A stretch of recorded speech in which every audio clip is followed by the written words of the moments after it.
सध्या देशभरात अनेक ठिकाणी विविध जाती धर्मात जातीय तेढ तसेच विविध समाजात देखील विविध कारणांनी दुरावा वाढत असल्याचं पाहायला मिळत आहे. असं असताना पुण्यातील कलाविष्कार आर्ट अकॅडमीतर्फे सामाजिक संदेश देत स्वातंत्र्य दिनानिमित्त 3,000हून अधिक पानांपासून 45 फूट उंच राष्ट्रीय एकात्मतेचा वटवृक्ष साकारला असून याची लंडन बुक ऑफ रेकॉर्डमध्ये नोंद झाली आहे. या कलाकृतीच्या माध्यमातून भारतातील विविध धर्म, संस्कृती आणि परंपरांमधील एकात्मता, विविधतेत एकता, देशप्रेम आणि सामाजिक बांधिलकीचा संदेश देण्यात आला असून या उपक्रमात जवळपास 100हून अधिक विद्यार्थी आणि कर्णबधिर विद्यार्थ्यांच्या सहभागातून 3,000हून अधिक पानांचा वापर करून 45 फूट उंच राष्ट्रीय एकात्मतेचा वटवृक्ष रूपी तिरंग्याची भव्य प्रतिकृती साकारण्यात आली आहे. यासाठी काल रात्रीपासून विद्यार्थ्यांच्या माध्यमातून ही पाने जोडण्यात आली. विविधतेतून एकता हा आमचा संदेश असून एक आगळ्या वेगळ्या नात्याने आम्ही भारत मातेला नमन केलं असल्याचं यावेळी कलाविष्कार आर्ट अकादमीच्या अध्यक्षा गिरिजा कोंडे देशमुख यांनी सांगितलं. सगळ्यात प्रथम भारताच्या स्वातंत्र्य दिनाच्या 79व्या वर्षी जो आपला गेलेला आहे त्यासाठी मी तुम्हाला सर्वांना पहिली शुभेच्छा देते. यंदाच्या वर्षी आपण ही जी थीम ठेवली आहे ही वटवृक्षाची आहे. तिरंगा रूपी म्हणजे राष्ट्रीय एकात्मतेने नटलेला हा आपला तिरंगा या वटवृक्षामध्ये आपण आज सादर केलेला आहे. हा वटवृक्ष उभं करण्यासाठी जवळजवळ 1 महिना सगळ्यांचे श्रम आहेत आणि हे श्रम म्हणजे आपल्या सगळ्या विद्यार्थ्यांचे आहेत. या विद्यार्थ्यांमध्ये 3 संस्था याच्यामध्ये आहेत.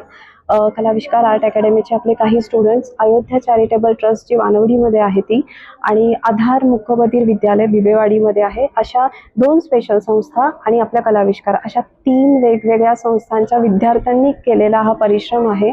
वटवृक्ष जर तुम्ही पाहिला असाल तर त्या वटवृक्षामध्ये आपण इंद्रधनुष्याचे 7 रंग तिरंग्यामध्ये दिलेले आहेत आणि ह्याच्या पारंब्यांना जर तुम्ही बघितलं असाल तर ह्याच्यामध्ये काही जाती, संस्कार म्हणजे आपले जे भारत मातेने आपल्याला जिथं कुळ म्हणू शकतो त्या कुळाला जन्म दिलेला आहे, तर त्याच कुळांना आपण आज वटवृक्षाखाली दाखवण्याचा प्रयत्न केलेला आहे.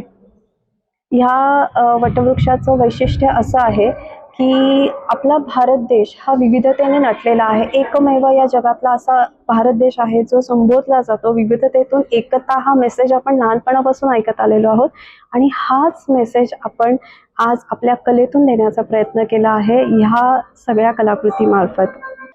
सर, आज तुम्ही जे बघत आहात लंडन बुक ऑफ रेकॉर्ड आपल्याला 15 वर्षानंतर मिळालेला आहे. कारण आपण जवळजवळ 15 वर्ष झाली या कलेच्या माध्यमातून काय समाजासाठी देणं लागतो, काय समाजासाठी करू शकतो हा प्रयत्न आम्ही सातत्याने केला. एक कला सुद्धा आपल्याला खूप काही देऊ शकते. हा आज मूर्तिमंत उदाहरण म्हणजे लंडन बुक ऑफ रेकॉर्ड. संकल्पना सुचायचं कारण म्हणजे विविधतेतून एकता हा आत्ता जगामध्ये बऱ्याच गोष्टी चालल्या आहेत आणि मोठा विषय आहे, पण आपण सगळे भारतीय आहोत हा मेसेज खूप मला महत्त्वाचा वाटतो.